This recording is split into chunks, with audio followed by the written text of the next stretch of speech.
नमस्कार, स्वागत है एक बार फिर आपका हमारे इस खास कार्यक्रम क्रेडिट लाइन में। मैं हूं पंकज पचौरी और हम इस कार्यक्रम के जरिए देश के लाखों और करोड़ों लोगों तक पहुंचना चाहते हैं जो कि छोटे या मध्यम दर्जे के मझोले व्यापारों से जुड़े हुए हैं, जिन्हें हम एसएमई कहते हैं, स्मॉल और मीडियम एंटरप्राइज कहते हैं। और आज की श्रृंखला में हम बात करेंगे कि किस तरह से एक वो इंडस्ट्री हमारे मुल्क में जो कि 25 साल पहले पूरी की पूरी इंडस्ट्री जो थी वो एसएमई थी, और अब वो हिंदुस्तान की सबसे ज़्यादा चमकती हुई इंडस्ट्री, सबसे बड़ा सेक्टर जो है वो बन गया है, और वो है आईटी इंडस्ट्री। जी हाँ, 1985 में देखा जाए तो सिर्फ 2 ऐसी कंपनियां होंगी जिनका कि टर्नओवर 20 और 10 करोड़ के आसपास होता था हमारे आईटी सेक्टर में, और इस समय हिंदुस्तान में आप समझ सकते हैं कि कोई 125 कंपनियां ऐसी हैं जिनका टर्नओवर 200 करोड़ से ज़्यादा का है। और इस पर बात करने के लिए हमने आज विशेष लोग बुलवाए हैं जो कि आईटी सेक्टर से जुड़े हुए हैं, और हमारे साथ ही पंकज कौंडिया हमारे साथ में हैं, एमडी पैरामाउंट फाइनेंशियल्स के, जिनकी सहायता से हम ये कार्यक्रम कर रहे हैं। दिनेश अग्रवाल हमारे साथ में हैं जो कि फाउंडर हैं और सीईओ हैं इंडिया मार्ट के। कोई 8.5 लाख एसएमई जो हैं वो इनके साथ जुड़े हुए हैं, तो पूरे मुल्क के अलग अलग क्षेत्रों के। और प्रदीप गुप्ता हमारे साथ में है, चेयरमैन और एमडी साइबर मीडिया, जो कि अगर देखा जाए तो हिंदुस्तान में जो आईटी की जो ग्रोथ है उससे शुरुआत से आज तक जुड़े हुए हैं। बहुत बहुत शुक्रिया आप सभी लोगों का आने के लिए। और हम आपको बता दें कि इस श्रृंखला में हम आगे आने वाले दिनों में एसएमईज की जो अलग अलग सेक्टर्स हैं उनके बारे में भी बात करते रहेंगे, जैसे कि एजुकेशन सेक्टर है, हॉस्पिटैलिटी सेक्टर है, मैन्युफैक्चरिंग की भी हम बात करेंगे। और सबसे बड़ी बात इसमें जो है कि कैसे एसएमईज को सहायता दी जाए, मदद उनकी की जाए, और जो फाइनेंशियल उनकी जो प्रॉब्लम्स हैं, क्रेडिट लाइन इसीलिए कार्यक्रम का नाम है, वो उन तक कैसे पहुंचाई जाए। बहुत बहुत शुक्रिया आप सभी लोगों का आने के लिए। पहले मैं आपको एक छोटी सी बात यहाँ पर ये बता दूं कि हिंदुस्तान में इस समय जितने भी एसएमई हैं उसमें जो सर्विस सेक्टर के एसएमई हैं वो बहुत ज़्यादा हैं। कुल एसएमई के हम कुल अगर देखें जो हमारे पास में इस समय कोई 2 करोड़ 61 लाख के आसपास एसएमई हैं, उसमें सर्विस सेक्टर में 71% जो हैं वो एसएमई हैं, और आईटी सेक्टर जो है वो सर्विस सेक्टर में आता है। स्मॉल अगर हम देखें आईटी सेक्टर के हिसाब से तो वो स्मॉल मानी जाती हैं, और उनका उसका मतलब नेस्कॉम के आंकड़ों के हिसाब से ये है कि उनका जो टर्नओवर है, रेवेन्यू है, वो 50 करोड़ से कम का है। कोई 70% कंपनियां जो नेस्कॉम की मेंबर हैं वो स्मॉल समझी जाती हैं। 10% कंपनियां मीडियम हैं, 50 से 200 करोड़ के टर्नओवर हैं, और लार्ज कंपनी जिसकी मैंने अभी बात की 10% कोई वो हैं। इंस्टीट्यूशनल कंपनीज हैं आईटी सेक्टर में कोई 10% के आसपास, वो कंपनियां हैं जो सपोर्ट करती हैं आईटी और बीपीओ सेक्टर को, और ये वो कंपनियां हैं जो एसएमई के दायरे में सारी की सारी इसमें आती हैं। और हम बात इसलिए भी कर रहे हैं एसएमई की और आईटी सेक्टर की कि लोग ये समझते हैं कि अगर हम एसएमई की बात करें तो कोई खराद की मशीन चलाने वाला है, कोई चमड़े का काम करने वाला है, कोई भित्ति चित्र बना करके बेचने वाला है, कोई उड़ीसा में कोई ट्राइबल एरिया में जो है वो झाड़ू बना करके बेचने वाला है, वो दिमाग में आती है। आईटी सेक्टर की हम बात इसलिए कर रहे हैं कि ये सेक्टर जो है बड़ा हाई प्रोफाइल सेक्टर है, लेकिन ये भी एसएमई में आता है। क्या आपको लगता है कि आईटी सेक्टर की समस्याएं भी एसएमईज के हिसाब से वही हैं जो दूसरे सेक्टर्स की हैं? आईटी सेक्टर की समस्याएं दूसरे सेक्टर से ज़्यादा हैं। एक्चुअली इनके पास में स्किल्स होते हैं, इनके पास में प्लांट एंड मशीनरी होता है, उसका असेसमेंट एक नॉर्मल माइंडसेट का आदमी नहीं कर सकता। इनको एक सबसे बड़ा सेटबैक जो लगता है, क्योंकि मैं पिछले काफ़ी लंबे समय अरसे से आईटी कंपनीज के भी फाइनेंसिंग को हैंडल मैंने किया, तो मैंने पाया कि इन लोगों को फाइनेंसिंग लेना अपने आप में एक बहुत बड़ा टास्क होता है।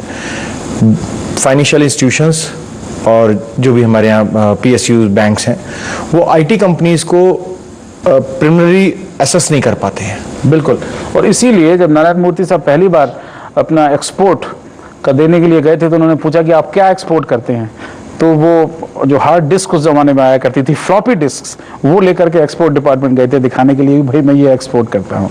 क्या आपको लगता है कि अभी भी समस्या ये है कि जो नए एंट्रेंट आना चाहते हैं, और अब आईटी सेक्टर बहुत बड़ा हो गया है, कोई भी नौजवान इनमें से एप्लीकेशन बनाने की अपना जो बिजनेस है शुरू कर सकता है, और अगर अच्छा एप्लीकेशन है तो आप में से कोई भी मल्टी मिलियनर बन सकता है 2 हफ्ते के अंदर, अगर आपका बेस्ट सेलिंग में आ गया वो। क्या ये समस्या अभी भी है कि जो छोटे जो एंट्रेंट्स हैं उनको अभी भी समस्या आईटी सेक्टर में आ रही है? जहाँ तक फाइनेंसिंग की बात है, अलग अलग किस्म की फाइनेंसिंग होती है।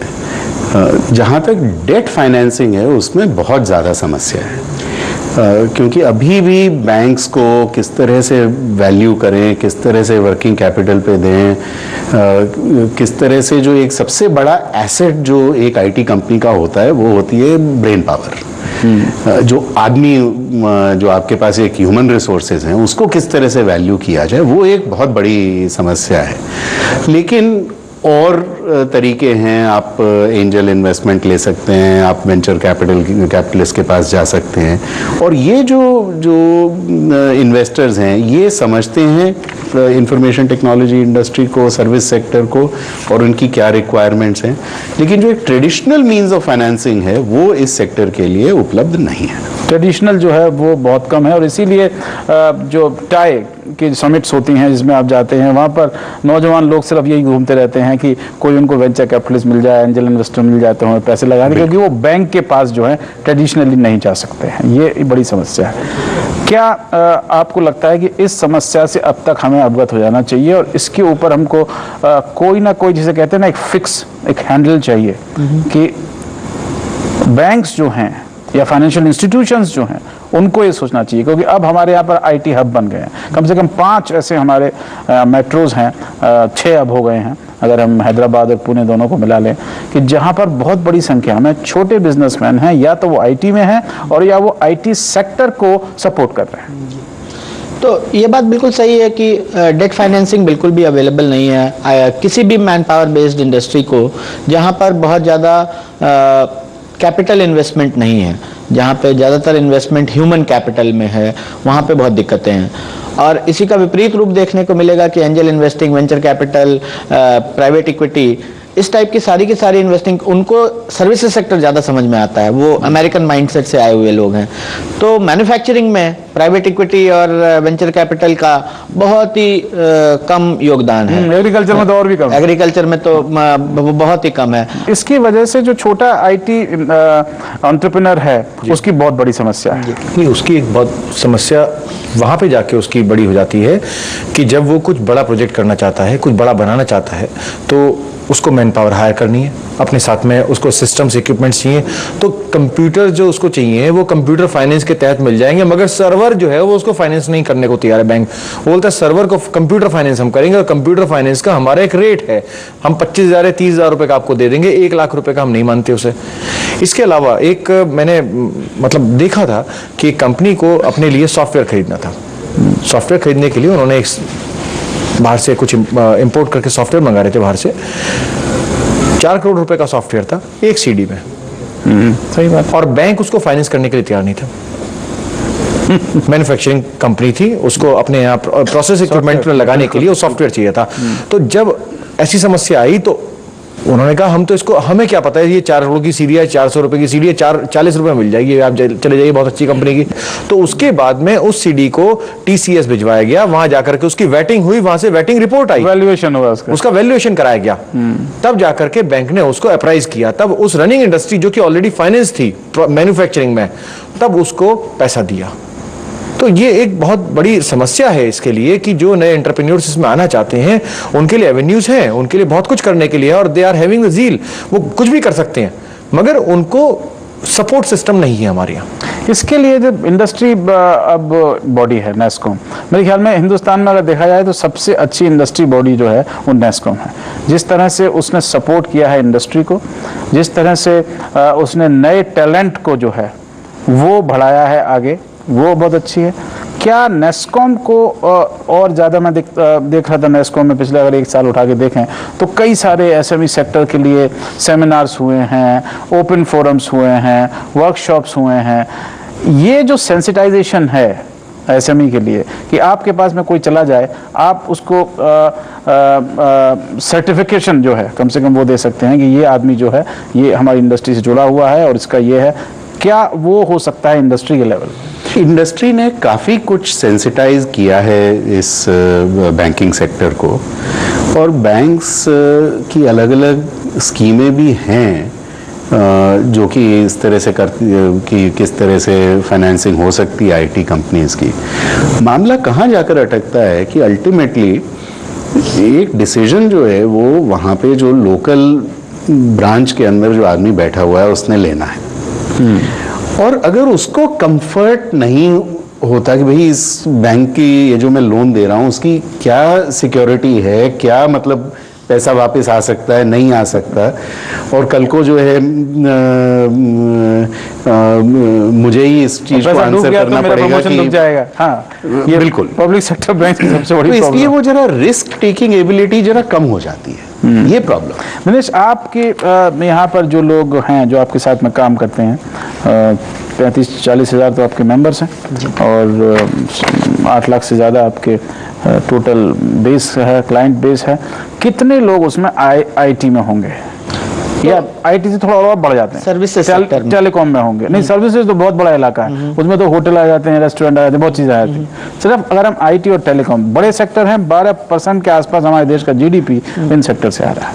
अगर इंडिया मार्ट के बारे में देखा जाए तो वहाँ पर आईटी और टेलीकॉम से रिलेटेड जो एसएमईज हैं वो ज़्यादातर इंस्टीट्यूशनल एसएमईज बहुत हैं जो आईटी सेक्टर को सपोर्ट करते हैं। तो आईटी इनेबल्ड सर्विसेज के बहुत सारे call centre, BPO, data entry, medical transcription, इस तरह के बहुत सारे लोग हैं। और इसी तरह से देखा जाए तो आईटी सेक्टर को एक बहुत बड़ा ऑफिस इंफ्रास्ट्रक्चर सपोर्ट की जरूरत होती है। Transport provider, housekeeping provider, security provider, catering, fooding, तो उस टाइप के बहुत सारे लोग हैं। लेकिन आईटी इनेबल्ड सर्विसेज में एक अच्छा खासा सेगमेंट है। मेरे पास एग्जैक्ट नंबर नहीं है, लेकिन मैं कहूँगा कि करीब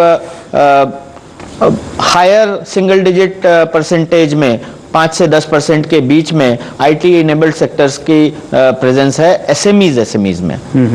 और उनके लिए कोई ऐसी फोरम है पंकज, कोई ऐसी फोरम है जो आपकी समझ में आती है जो उनके लिए कि ये आईटी के जो लोग हैं वहाँ पर जा सकें, अपनी समस्या बता चुके, और जो हम लगातार डिस्कस कर रहे हैं और आगे भी करेंगे, एसएमईज की जो समस्याएं उसमें आती हैं उनको वो सॉल्व कर सकें? प्लेटफॉर्म कोई है? अभी तो देखिए गवर्नमेंट की जितने भी पीएसयू बैंक्स हैं वो सारे इसके प्लेटफॉर्म हैं, मगर उसमें प्रॉब्लम ये आती है, जैसे अभी गुप्ता साहब ने कहा कि उसमें जो लोकल बंदा वहां पे बैठा है उसके अंदर उसकी डिस्क्रिशनरी पावर भी जो वीक है, वो सिर्फ इसलिए है कि पीएसयूज खुद कंप्यूटर सेवी नहीं थे, वो आईटी सेवी खुद नहीं थे, बाय फोर्स अब करे गए हैं, तो उनके पास में उस चीज का असेसमेंट हो ही नहीं सकता। गवर्नमेंट से लगातार इस चीज की डिमांड बनी रही है कि आईटी सेक्टर को नरिश करने के लिए गवर्नमेंट एंसिलरीज बनाई जाएं, ऐसे प्लेटफॉर्म्स बनाए जाएं जो आईटी सेक्टर को नरिश करें, मगर अभी तक भी उस पर कोई बहुत कॉन्क्रीट रिजल्ट नहीं आ रहे हैं। बार बार ये कहा जाता है कि हमें करना चाहिए, मगर बड़े लार्ज कॉर्पोरेट्स जो बेसिकली आईटी में हैं उनको तो फंडिंग हो रही है। नहीं, उनके पास तो और भी है, आईपीओ कर सकते हैं, एडीआर कर सकते हैं, तमाम अलग अलग नहीं, जो 1000 पे हैं उनकी बात नहीं है, जो 200 करोड़ से ऊपर या 150 करोड़ के आसपास की हुई है तो वो उनको फंडिंग कर रहा है बैंक।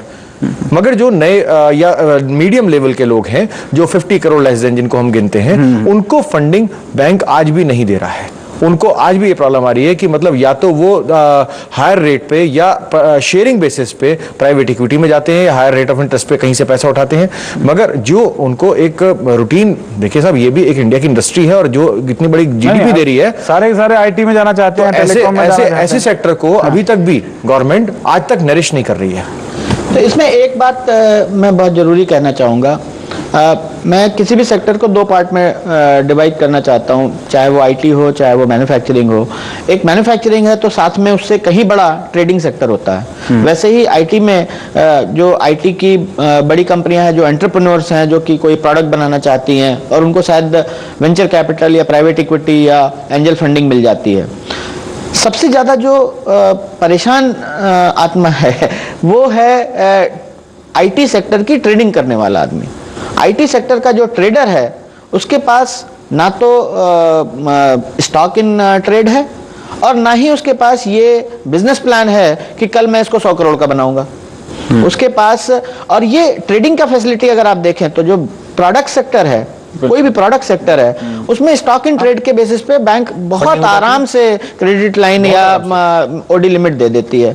लेकिन किसी भी सर्विस सेक्टर का जो ट्रेडिंग पोजीशन है उसके लिए कोई क्रेडिट अवेलेबल नहीं है। तो चाहे वो फाइनेंशियल सर्विसेज हो, फाइनेंशियल सर्विसेज का भी जो डिस्ट्रीब्यूशन पार्टनर है उसको कोई बैंक फाइनेंस नहीं करेगा किसी भी चीज के लिए कि मेरे को 10 ऑफिस खोलने हैं और 10 जगह पे 10-10 आदमी लगाकर डिस्ट्रीब्यूशन चैनल बनाना है, इसके लिए कोई नहीं करेगा। लेकिन अगर आपको प्रोडक्ट का डिस्ट्रीब्यूशन बनाना है तो प्रोडक्ट इन ट्रेड के लिए के बेसिस पे आपको फंडिंग मिल जाएगी। में सब कुछ इन्वेंटरी है तो आपको मिल जाएगी।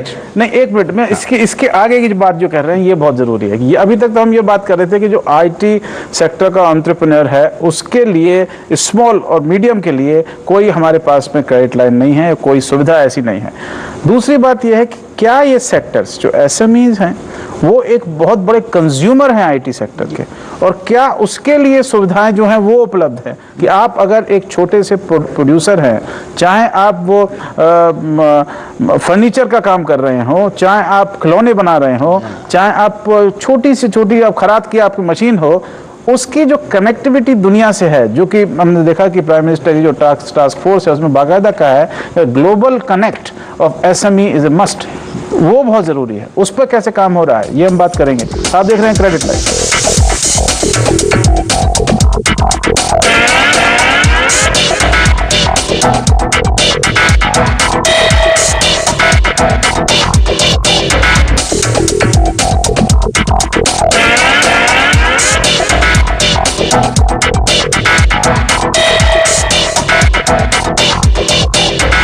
स्वागत एक बार फिर आपका क्रेडिट लाइन में। ये वो कार्यक्रम है जो कि एसएमई के लिए है, एसएमई द्वारा है और एसएमई का है। जिस तरह से हिंदुस्तान जो है या जनतंत्र जो है जनता के लिए होता है, वैसे ही एसएमई को अगर देखा जाए, जो नंबर्स इसमें जो इन्वॉल्व हैं, आप तो समझ सकते हैं कि 6 करोड़ लोगों को इससे एम्प्लॉयमेंट मिलता है, रोजगार मिलता है, और 2.5 करोड़ के आसपास छोटी छोटी यूनिट्स हिंदुस्तान में हैं जो आपके घर में होंगे, पड़ोस में होंगे और आपको मालूम नहीं पड़ता। लेकिन इनकी समस्याएं वो बहुत बड़ी हैं। यूनिट छोटी है एसएमई, लेकिन समस्याएं बहुत बड़ी हैं, और समस्याएं तभी हल हो सकती हैं जब सब लोग मिलकर एक साथ आ जाएं या कनेक्ट हो जाएं। और वही बात हम लगातार कर रहे हैं कि कनेक्शन जो है वो बहुत ज़रूरी है। इस समय देखा जाए तो चीन को अगर हम उदाहरण उठा कर देखें चीन का, तो चीन ने जिस तरह से अपनी एसएमईज को अलग अलग हिस्सों से और अलग अलग प्रांतों से सिर्फ चीन के अंदर नहीं जोड़ा है, लेकिन चीन को उनको ग्लोबलाइज कर दिया है, जिसकी वजह से चीन के जो एक्सपोर्ट्स हैं, आप समझ सकते हैं कि कोई 68% चीन का सारा एक्सपोर्ट जो है वो एसएमई के खाते से आ रहा है। जबकि हम समझते हैं कि चीन जो है वो बहुत बड़े स्केल पर काम करने वाला देश है। ये बहुत बड़ी भ्रांति है कि वहाँ पर 5-5 हज़ार आदमी काम करते हैं कंपनी में, ऐसा नहीं है। एसएमईज हैं, वो काम करते हैं, वो ऑर्डर्स लेते हैं और उनसे बात करते हैं।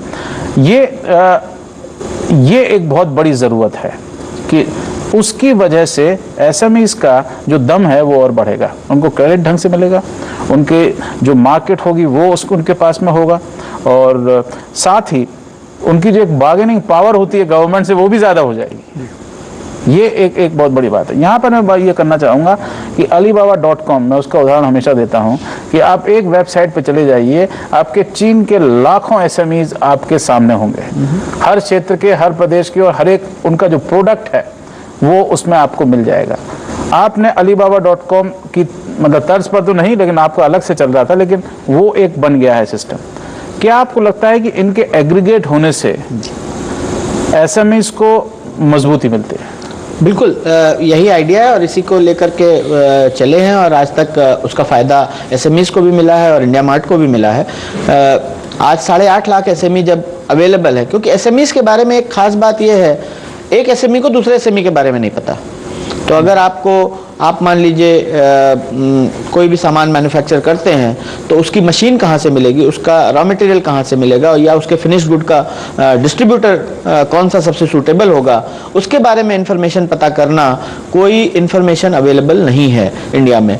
और उस सारी इंफॉर्मेशन को जहाँ गवर्नमेंट कहती है कि 2.6 करोड़ 26 मिलियन एसएमईज इंडिया में हैं, लेकिन अगर एक नॉर्मल एसएमई से पूछिए कि तुमको बाकी 25 मिलियन के बारे में पता है क्या, या कहीं से ढूंढ के बता सकते हो, बहुत मुश्किल है।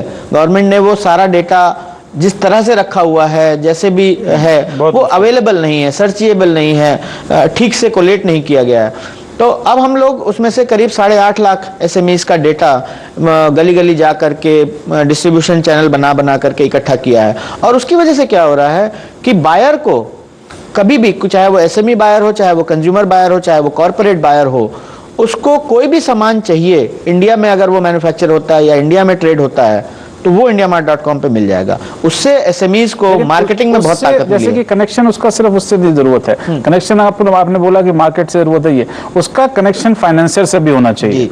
अब जैसे कि पैरामाउंट फाइनेंशियल सॉल्यूशंस हैं, ठीक है, बैंक्स हैं, इंस्टीट्यूशनल बैंक्स हैं जो कि एसएमईज को लोन देते हैं, प्रायोरिटी पर लोन देते हैं, सिडबी है, आपका हुडको है, ये सब है।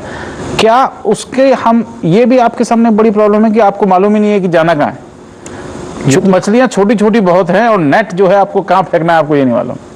देखिए, जहाँ तक बात है एसएमई की, तो एसएमई के साथ में सबसे बड़ी समस्या जो आती है, बाकी सब चीज़ों को वो एक्सप्लोइट कर लेते हैं कोशिश करके, मेहनत करके, मगर सबसे बड़ी समस्या आती है पैसा कहाँ से मिले।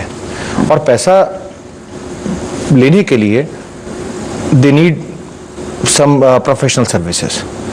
वो प्रोफेशनल सर्विसेज उनको पैन इंडिया हम प्रोवाइड कर रहे हैं, मगर ऐसी बहुत सारी कंपनीज हैं जो अपने रीजनल लेवल पे कर रही हैं और कई बार वो नहीं कर पाती हैं, जिसकी वजह से एसएमई सेक्टर को या एक एंटरप्रेन्योर को बेसिकली एक हार्ड फीलिंग होती है regarding the financial basically arrangements, जिससे उसका एक लैक ऑफ कॉन्फिडेंस हो जाता है और उसका एक इंटरेस्ट जो है वो भी कम होता है धीरे धीरे।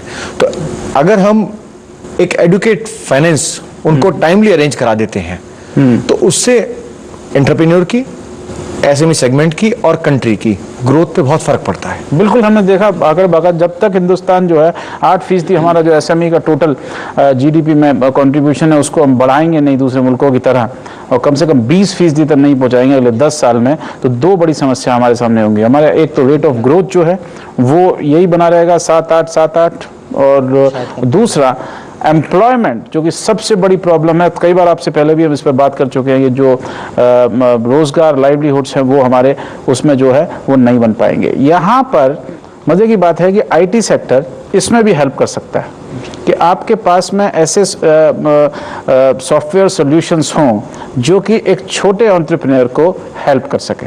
टैली की बात हो रही थी सब, टैली एक बहुत बड़ा वो आया जो कि